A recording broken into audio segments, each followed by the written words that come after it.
बिस्मिल्लाहिर्रहमानिर्रहीम। आज चैप्टर 1 का लेक्चर 3 है, जिसमें हम 2 पैराग्राफ पढ़ेंगे। पहले कुछ टर्म्स देख लें।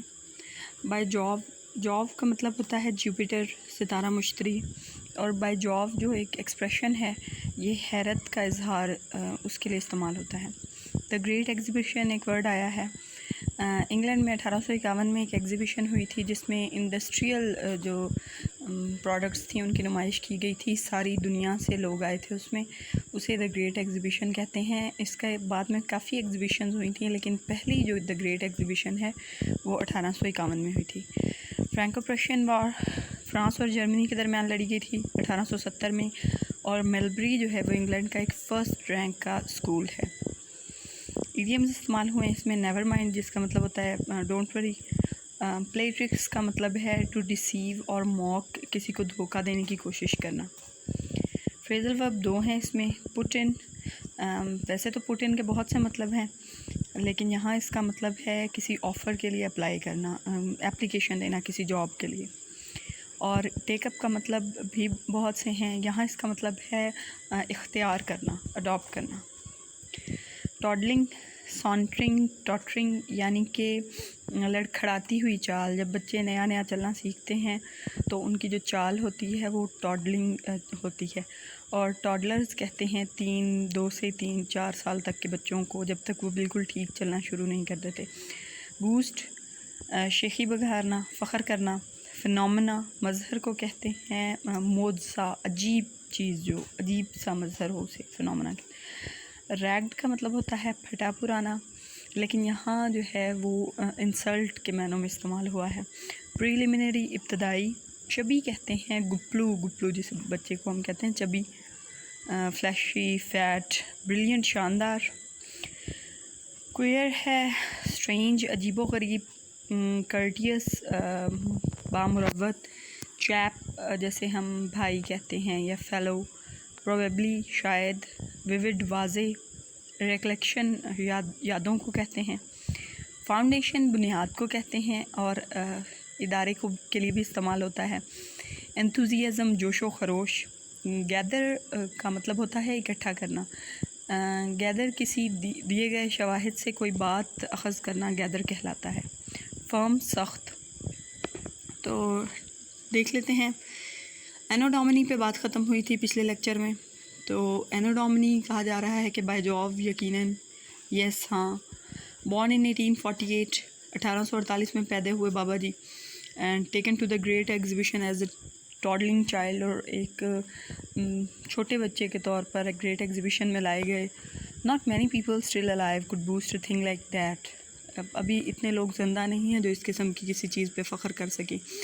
आप समझ लें कि जैसे हमारे यहाँ पार्टीशन है, पाकिस्तान बनने का वाक़या 1947 का, तो शायद ही अब ऐसे कुछ लोग ज़िंदा हों जो पार्टीशन के वक्त होशो हवास में थे, शऊर रखते थे।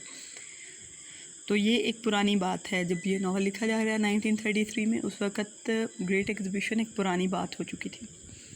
बिसाइड्स, इसके अलावा, Chips could even remember Brookfield in Wetherby's time. Chips Wetherby के वक्तों का ब्रुकफील्ड भी याद कर सकता था। अ फिनोमेना दैट वाज, और ये बहुत बड़ा मोज़ा था, क्योंकि Wetherby had been an old man in those days. उन दिनों वेदरबाय एक बूढ़ा शख्स था। 1870, 1870 जब चिप्स ने ज्वाइन किया। Easy to remember because of the Franco Prussian war, और ये याद रहना इसलिए आसान है क्योंकि उसी साल फ्रांस और जर्मनी की जंग भी हुई थी। Chips had put in for Brookfield after a year at Melbury. Melbury में 1 साल गुजारने के बाद चिप्स ने ब्रुकफील्ड में अप्लाई किया था, विच ही हैडेंट लाइक्ड। ये मेलबरी की बात हो रही है कि वो चिप्स को इतना पसंद नहीं था। Because he had been ragged there a good deal, क्योंकि वहाँ उसकी अच्छी खासी इंसल्ट हुई थी। But Brookfield he had liked, लेकिन ब्रुकफील्ड उसे पसंद था। आलमोस्ट फ्रॉम द बिगनिंग, तकरीबन शुरू ही से। ही remembered that day of his preliminary interview, उसे अपने इब्तदाई इंटरव्यू का वो दिन याद था। सनी जुलाई, धूप वाला दिन जुलाई था। With the air full of flower scents and plick plock of cricket on the pitch, जिसमें हवा जो है वो फूलों की खुशबू से भरी हुई थी, और क्रिकेट की प्लिक प्लॉक की आवाज़, जो बॉलिंग की और बैटिंग की आवाज़ होती है, वो आ रही थी।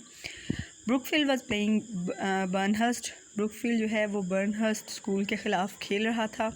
And one of the Burnhurst boys, और बर्नहर्स्ट के एक लड़के ने, अ चबी लिटिल फेलो, एक छोटा सा गुपलू सा बच्चा, मेड अ ब्रिलियंट सेंचुरी, उसने एक शानदार सेंचुरी स्कोर की थी. Quite that a thing like that should stay in the memory so clearly.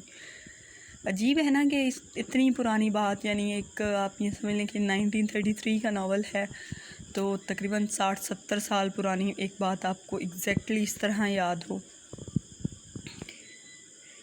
Weatherby himself was very fatherly and courteous. Wetherby खुद बहुत ही मुशफ़िकाना, पिदराना सा उसका रवैया था और बामुरव्वत आदमी था. He must have been ill then, poor chap, बेचारा आदमी उस वक़्त शायद बीमार होगा लाजमी. फिर he died during the summer vacation, क्योंकि वो उन्हीं गर्मियों की छुट्टियों में फ़ौत हो गया था. Before chips begin his first term, इससे पहले कि चिप्स अपनी पहली टर्म स्टार्ट कर सकता. अच्छा, यहाँ पे ये नोट करें कि समर वेकेशन है जिसमें चिप्स ने अप्लाई किया था और इंटरव्यू दिया था, और स्टार्ट की थी टर्म सितंबर से उन्होंने. अच्छा जी. But the two had seen and spoken to each other, लेकिन वो दोनों एक दूसरे से मिले थे और उन्होंने एक दूसरे से बात भी की थी.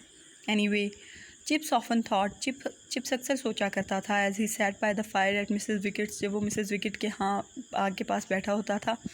I am probably the only man in the world who has a vivid recollection of old Weatherby.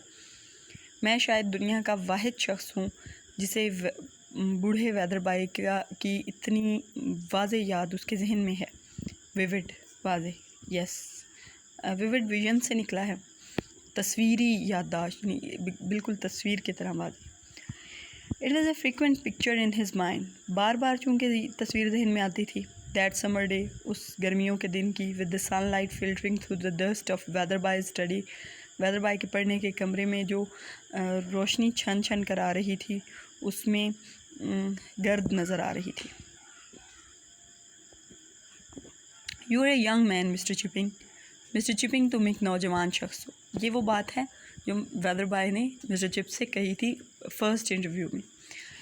And Brookfield is an old foundation. तुम एक जवान आदमी हो मिस्टर चिपिंग, और ब्रुकफील्ड एक पुराना इदारा है. Youth and age often combine well. जवानी और बुढ़ापा अक्सर बहुत अच्छा मिलाप साबित होते हैं. Give your enthusiasm to Brookfield. Brookfield को अपना जोश व खरोश दो, एंड Brookfield will give you something in return. और जवाब में ब्रुकफील्ड भी तुम्हें कुछ देगा. And don't let anyone play tricks with you. और किसी को भी खुद से करतब न खेलने दो, धोखा न देने दो. यहाँ पे अब चूँकि वो मिस्टर चिप्स की एक खामी पॉइंट आउट करने लगे हैं, इसलिए वेदरबाई ने थोड़ा सा पॉज लिया है, वक्फा लिया है. I gather the discipline was not always your strong point at Melbury. मेरा यह ख़्याल है कि डिसिप्लिन मेलबरी में तो आपका कुछ अच्छा नहीं था. Well, no, perhaps not sir. जी, अच्छा, शायद नहीं सर. नेवर माइंड, कोई बात नहीं. यू आर फुल यंग, आप भरपूर जवान हैं. It's largely a matter of experience, और ये ज़्यादातर तजर्बे की बात है. You have another chance here. आपके पास एक नया चांस है. Take up a firm attitude from the beginning. शुरू दिन से ही सख्त रवैया रखें. That's the secret of it, और यही इसका राज है. ये जो सारे के सारे हमने पैराग्राफ पढ़े हैं, इसमें तकरीबन सब चीज़ें ही इम्पॉर्टेंट हैं. लेकिन एक बात देख लें, चिप्स 1848 में पैदा हुए. ग्रेट एग्जीबिशन पे एज अ टॉडलिंग चाइल्ड लाया गया. 1 साल के लिए मलबरी में सर्व किया, जो उन्हें इतना पसंद नहीं था क्योंकि वहाँ इंसल्ट हुई. 1870 में ब्रुकफील्ड अप्लाई किया और वो उन्हें पहले दिन से ही पसंद आया. वेदरबाई के टाइम्स का ब्रुकफील्ड याद है उन्हें. फ्रैंको प्रशियन वार हुई थी 1870 में. अपने पहले इंटरव्यू की वाज़े यादें हैं.